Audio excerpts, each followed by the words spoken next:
as a way of being able to help students get closer to some of the actions happening at South by Southwest. We have amazing speakers and panelists that are coming to town, or coming even from town to share their ideas, and we usually don't get a chance to touch and get near that unless we can buy a badge or drink a lot of alcohol. So, and we also don't get to apply the thinking directly to the work that we're all doing, so that's what today is designed to do. And a big part of why this is for you is because we noticed within the younger generation there's a lot of anxiety about work of the future. You know, we hear a lot about automation taking jobs. A lot of people our age are scared, right? And we created this event so that you can leave with an optimistic view of the future and be excited that you're going to have jobs that your parents never dreamed of. So this is the fun side of life. We're talking about the future of smart city living, like what our cities are going to look like. We talked about manufacturing, building, making, designing, and now we get to talk about how we spend our leisure time and our leisure dollars, right? So for the last session, our assignment was talking about drone deliveries and what systems need to be put in place to allow a drone to deliver your groceries. And in that discussion, a lot of what we talked about was how it's not just replacing the delivery driver, right? It's not take your UPS service and you put a drone instead of a truck. There's a whole system, there's a whole back end that has to adjust to that. And it's really important that you understand that, especially for this coming section, because the same thing applies to entertainment and gaming. Like if you have, futuristic AR goggles that, display all your content, your apps, all of that stuff needs to be designed specifically for that platform, right? The normal Instagram app is not going to work in the same way. So you need to come at it from, completely fresh eyes. I think you guys are going to be great at that. But same thing with paying, right? You're not going to use your Bitcoin credit card, right? There's going to be something new you haven't thought of yet. I have a company called AA Labs, and we build interactive experiences for probably a lot of brands that you guys know: YouTube, Reddit, Overwatch, Fortnite, PUBG, Batman. And we build these interactive experiences that utilize technology. So how are you? If you look at the back of your badge and you see our A on there. I don't think we have the slide up here any longer, but there's an app called ViewForge. If you download that app, it will actually come alive, and you'll see an AR trigger, and so you'll actually see a digital world on top of that physical layer. So that's what we do. We'll build out these ways that create different technologies with augmented reality, virtual reality, video animation, photo booths. And so we are always looking for people that are storytellers, developers, and people that can also design and code inside of Unreal. Anybody here familiar with Unreal?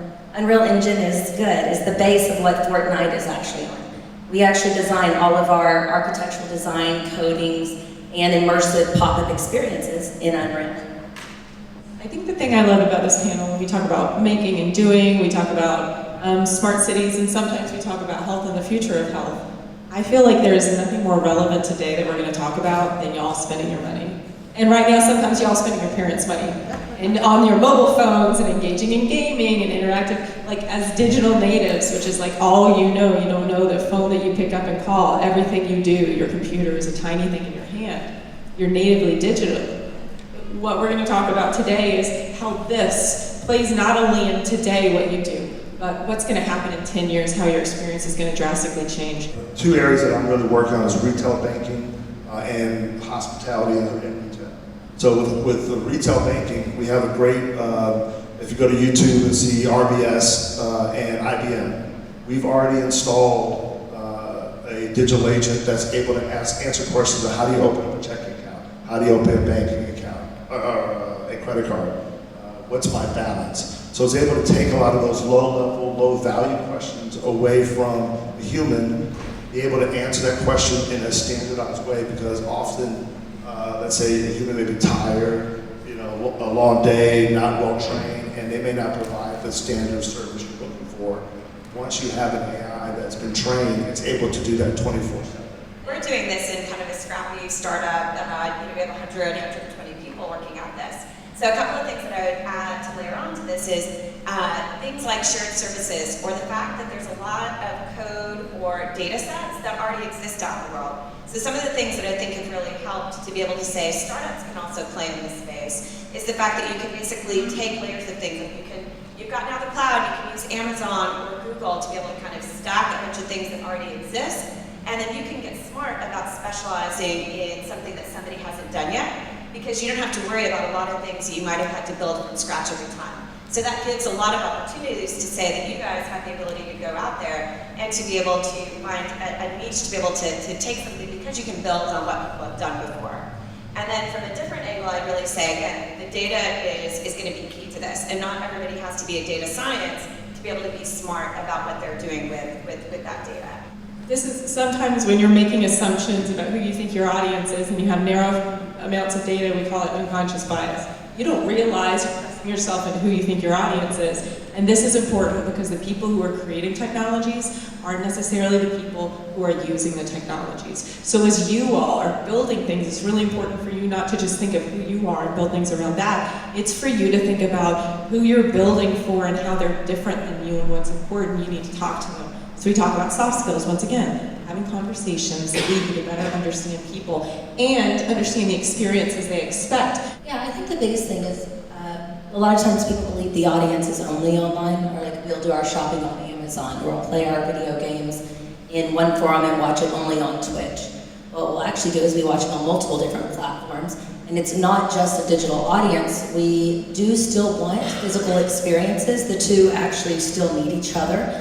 It's just, we don't want to just go to a store and have to see a million different items and have to try to find something. If we can get everything simplified online, why would we not create a simpler experience in a live environment as well, right? How do I create more of a tie-in between the two? If I go to a store, I want it to be fun and an experience as well, right? So I don't know if anybody here saw it, but we did the Puppy Rumble, which was the dogs.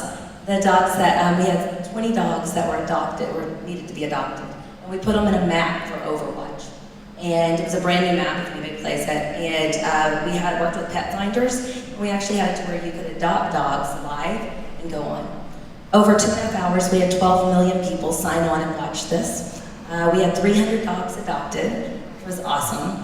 And we actually were able to work with Austin Pets Alive here. We worked with a shelter in LA, and we worked with a shelter in Atlanta. Anybody who watches esports, a lot of times we do little documentaries, so we wanted the same kind of vibe. So the game, which was a Puppy Rumble for Overwatch, was mocked like a esports tournament. But what it was really about was about the dogs and how we could give back as gamers. And so it was cool to see the two worlds actually collide in that sense. Well, that's what's amazing. It really does tie in what all of us do, right? In the sense of, there was an app that I got to do a couple days ago here at South by at the Accenture. If you have a chance, swing by there. They have all this really cool technology and software. And one of them was a Kendra Scott one. So you could actually sit in front of it on a phone, and in AR, it actually put the earrings on you. All right, for you guys, they had shades as well. But they had this thing, and so like instead of having to go through a whole entire long list of earrings I gotta try on, I could actually go in front of a little phone, and in AR, it showed me. And then I was scrolling my colors. In under 30 seconds, I made a purchase of 2 earrings. Under 30 seconds. Because it was simple. It was easy, I got to see what I liked, I didn't have to take it off, I didn't want to try it on, I don't have that much time. That is where our consumers are. It's not that they don't want to shop, and it's not that they don't want to interact, it's just there's so much to do. So think of that as you're like looking at these fields, think about that. That was a design. A designer had to code that out. Again, you can do it in Unreal. You had to have a designer that asked you to do the earrings, you had coding, they played music while I did it, which kept me upbeat. It was just, all of it was really interactive, but it still got the action item that they needed. But that's what's fascinating is I need the data from what people actually purchase to know what we want to create experiences. And we need the AI to understand, is it working or if it's not. We no longer live in an age of where we have to be spoon-fed with our content. We don't have to watch TV anymore and watch commercials, right? So the same kind of concept goes with our like how we shop and how we consume just in our same purchases. You need the AI to know if it's working, because if it's not, you need to pivot. I ask a lot of questions about, what's happened or what's something that you've had to either recover from or something you've changed, because everything's going to change so much. And especially, again, I work in a startup world where your job may be really different 3 months from now, and so that ability to change is really important and to be able to do that. So I think that you have to have a foundation of some kind of technical skills or all of those kinds of things, I think, to be able to survive. But you also have to be able to show that you're resilient enough to be able to kind of grow with the opportunity. And then I would say the last piece, I also did my research and I talked to a couple of people who run technology or engineering organizations here in Austin, and what they said is communication is still most important, because you can have all the technical skills that you want. If you can't explain what you're doing, even in an interview, it's still the communication skills that are going to get you hired, and it's still the communication skills that are going to get you promoted. And so you're never going to go wrong with the ability to talk about what you're doing. The biggest thing that I'm always looking for in a space when I hire, we hire quite a bit, and looking for interns if anybody's in college. I'm looking for some of the storytelling. What are you doing in design? Because I'll have all kinds of engineers and coders that come in, and they don't know how to tell a story. They don't know how to communicate.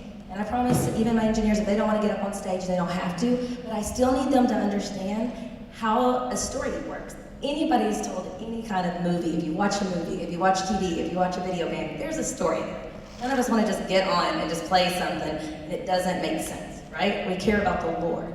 And so if you're going to create the lore in a story, then you also need to understand what storytelling is. Being this whole question about paying and playing and how those things go together, but hopefully you guys see, right, that they are very integrated, and the way we spend our time, the way we spend our money, and eventually how we spend our attention, right? We're going to get compensated. You guys are going to get compensated for just paying attention to certain things. If people are excited that you noticed it, or you did a micro action, you liked something, or you shared something, or you tried something, you sampled something, you're going to get more and more rewarded. It's going to be interesting to see how this cycle all starts to fit together, and we're going to have much more fluidity.